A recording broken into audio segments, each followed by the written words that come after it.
복음과 십자가 교회에 오신 여러분들을 주님의 이름으로 환영합니다.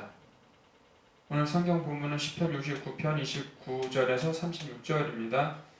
오직 나는 가난하고 슬프오니 하나님이여 주의 구원으로 나를 높이소서.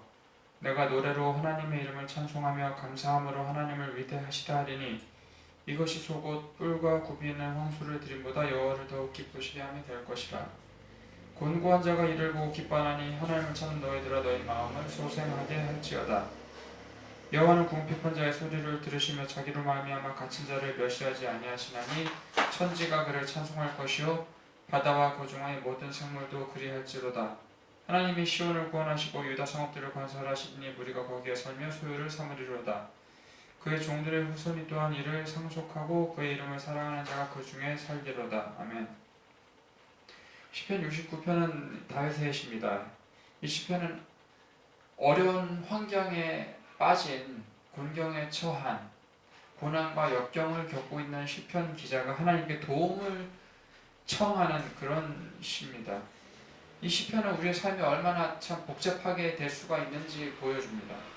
그리고 하나님께서 우리의 삶 가운데 역사를 하시는 상황이든 혹은 우리의 삶에 전혀 간섭하시지 않으시고 그냥 내버려 두시고 방치하시는 상황에서든 어떤 상황에서든지 고난과 어려움을 겪을 수 있는 그런 것을 보여줍니다.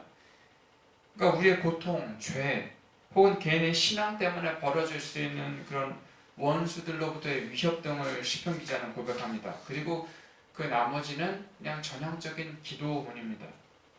기존에 하나님께서 이루어 주신 자신의 삶에 베풀어 주신 그런 귀한 약속들을 기억하고 입으로 증거하면서 하나님을 찬양하는 내용입니다. 그래서 하나님께서 자신의 삶 가운데 역사해 주시기를, 실질적으로 하나님께서 일을 해 주시기를 구합니다. 그리고 오늘 본문은 69편 중에서도 마지막 부분인데 여태까지 69편 전체에서 했던 그 기도를 하나님 앞에 다시 한번 이야기하는 그런 내용입니다. 그러니까 대적으로부터 하나님께서 구원해 주시고 보호해 주시기를 바라는 그런 내용입니다. 그렇게 기도를 하는데 이제 시편 기자는 자신이 처한 상황에 환멸을 느꼈습니다. 그리고 굉장히 고통스러워합니다. 그런데 이제는 또 하나님 앞에 다시 감사와 찬양을 올려드립니다. 울며 신음함으로 슬퍼하던 날이 이제 기쁨의 날로 바뀐 겁니다. 슬프게 울던 날들이 이제 기쁨의 날로 바뀌는 그런 순간이 되는 겁니다. 가난하고 슬픈 상황에서 하나님께 기도했던 것, 그리고 구해달라고 기도했던, 간구했던 모든 것이 이제는 감사와 찬송으로 바뀔 정도로 이제 상황이 바뀌었습니다. 고난과 역경 가운데서 하나님께 감사하고 찬양한 것이 곧 뿔과 굽이 있는 황소를 드림보다 여호와를 더욱 기쁘시게 함이 될 것이라고 시편 기자는 고백을 합니다. 31절에서 고백을 하죠. 이것이 속옷 뿔과 굽이 있는 황소를 드림보다 여호와를 더욱 기쁘시게 함이 될 것이다. 이런 상황들을 보면은요, 곧 뿔과 굽이 있는 황소를 주님의 제단 앞에 드려서 제사를 드리는 것보다 하나님 앞에 가난하고 슬픈 상황 가운데서도 하나님의 이름을 찬송하고 감사하는 그것이 하나님을 더 기쁘시게 할 것이라고 시편 기자는 고백을 하는데, 이런 상황에 딱 처해 있었던 사람들이 있습니다. 그 사람들이 바로 바벨론 포로기에 있던 유대인들입니다. 그러니까 이 시편은 다윗의 시죠. 그리고 다윗이 지었거나 혹은 다윗 왕가에 속해 있다는 그런 뜻입니다. 다윗이 지었거나 혹은 다윗 왕가에게 속한 시, 이런 뜻입니다. 그래서 이 다윗의 시들이 이렇게 시편으로 정리가 됐어요. 그래서 다윗 왕가에 속하게 됐죠. 그래서 하나님을 찬양하는 데에 불려졌습니다. 이 시편의 곡조를 붙여서 멜로디를 붙여가지고 찬양을 하기도 했습니다. 혹은 그냥 시편을 그저 읽기만 했습니다. 낭독하는 것만으로 하나님을 찬양하기도 했습니다. 이렇게 시편이 예배의 용도로 하나님을 찬양하는데 본격적으로 사용되기 시작한 것, 이게 바벨론 포로기 때부터입니다. 그러니까 시편은 바벨론 포로기 때부터 본격적으로 발전했습니다. 남유다 사람들이 바벨론의 포로로 끌려가서 포로 생활 70년을 합니다.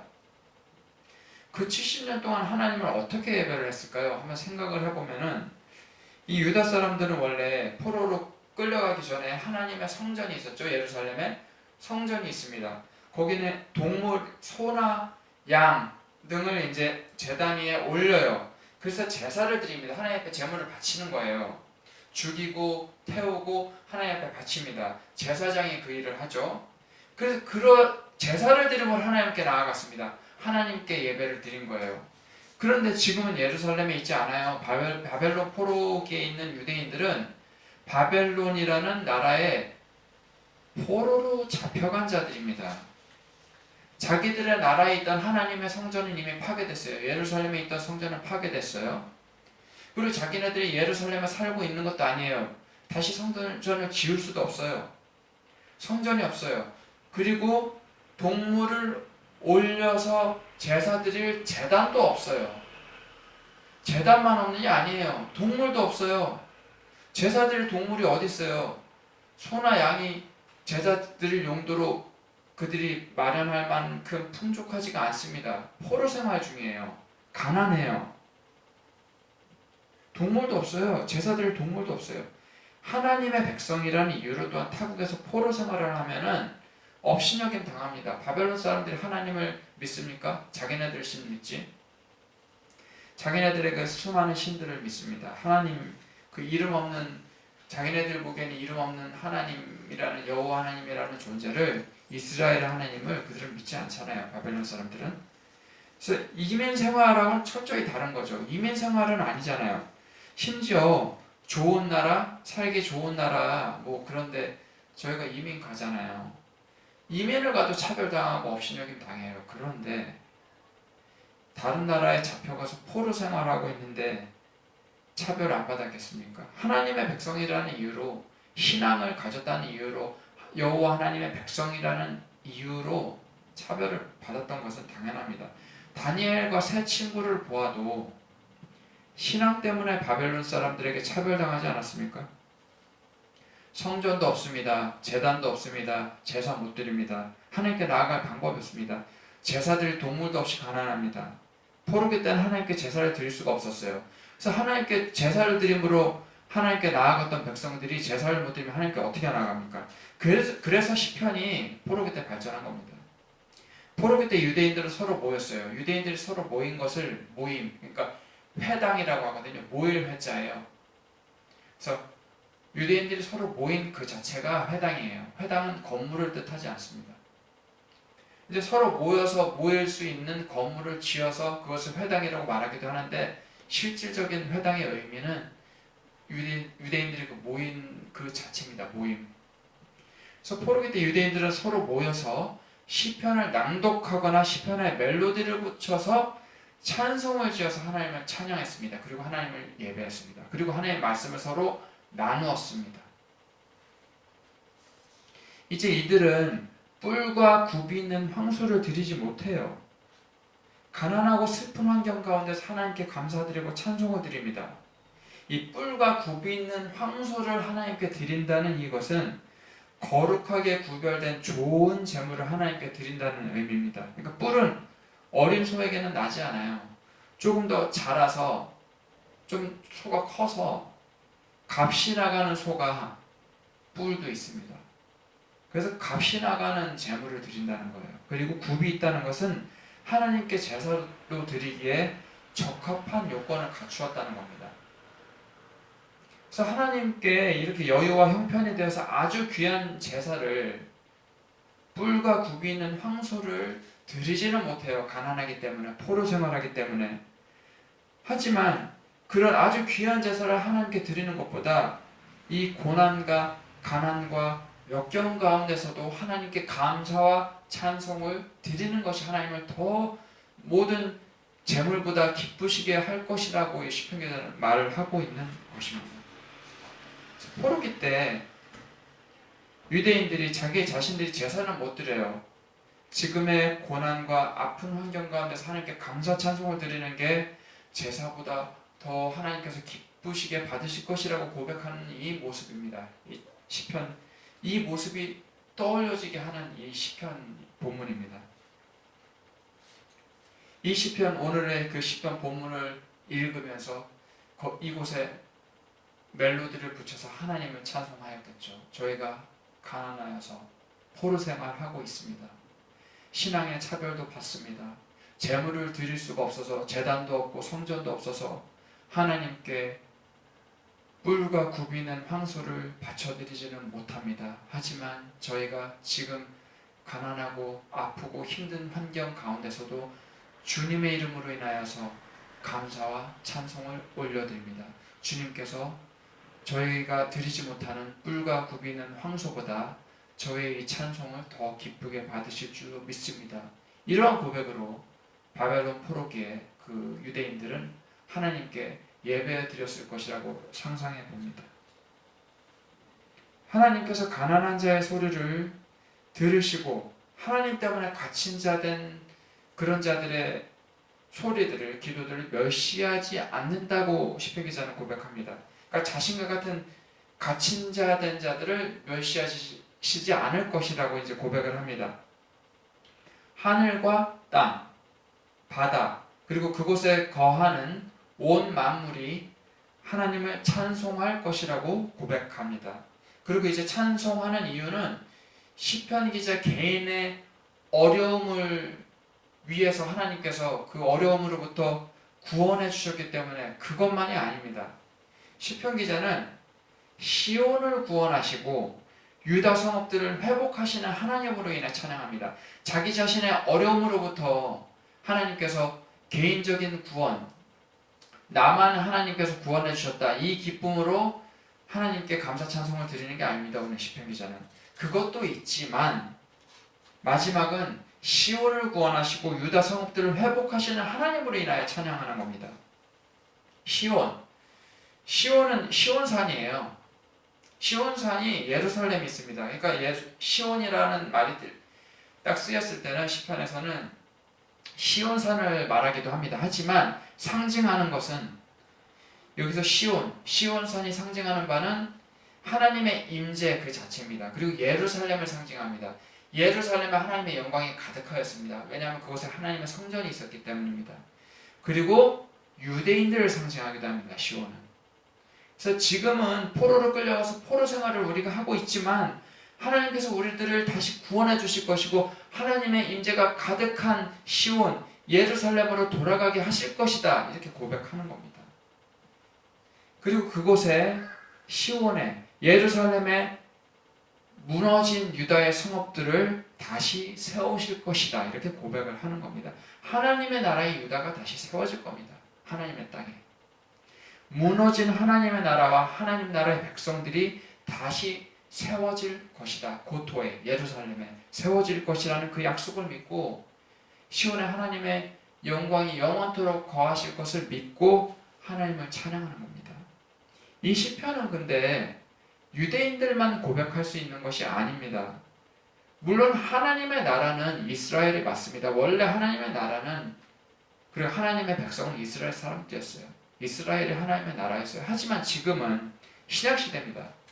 예수님을 믿는 모든 자들이 영적으로 이스라엘 백성들입니다. 즉 하나님의 백성이에요. 예수님 믿는 자는 하나님의 백성 됐어요. 저희가 하나님 나라의 백성이에요. 하나님의 백성입니다.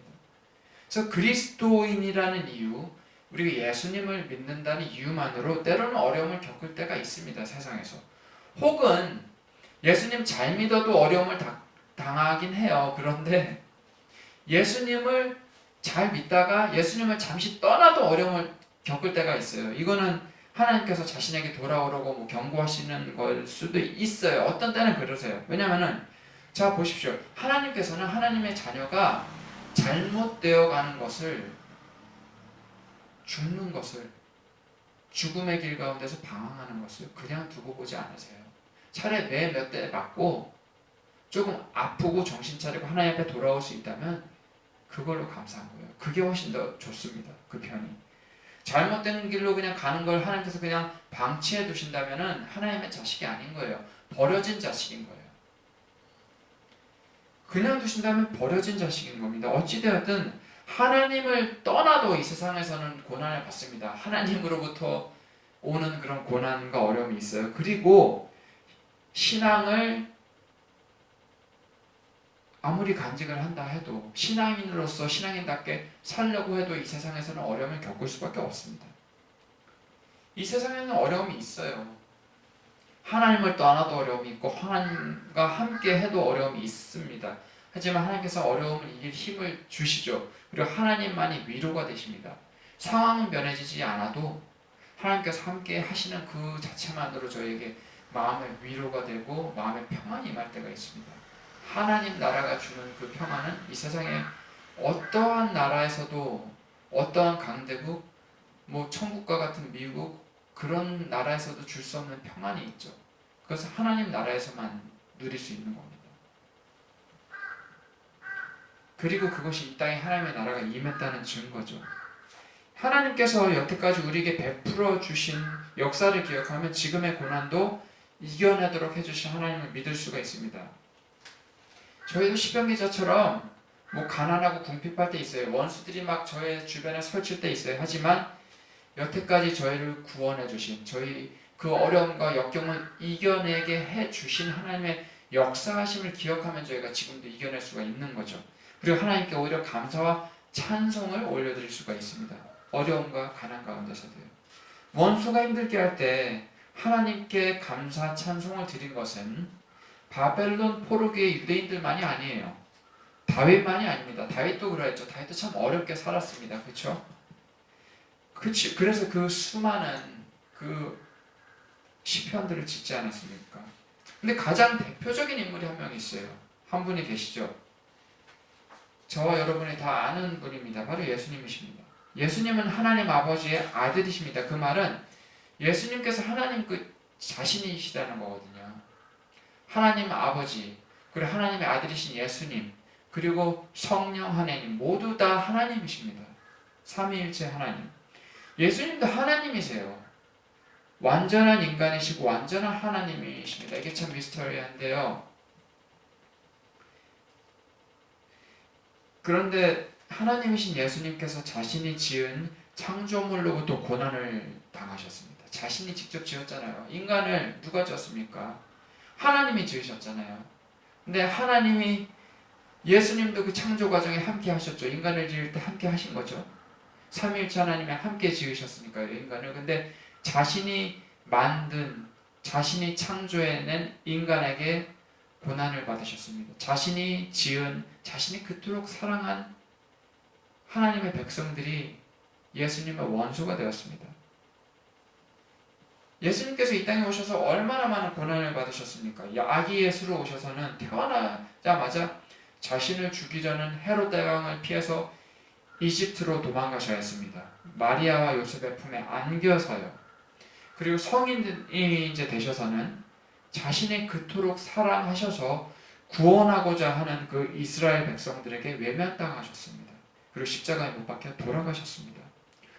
오늘 시편은 예수님께서 십자가에 못 박혀 돌아가시는 그 장면에서 많이 인용되는 그 시편 구절 중에 하나가 오늘 바로 이 시편입니다. 69편이요.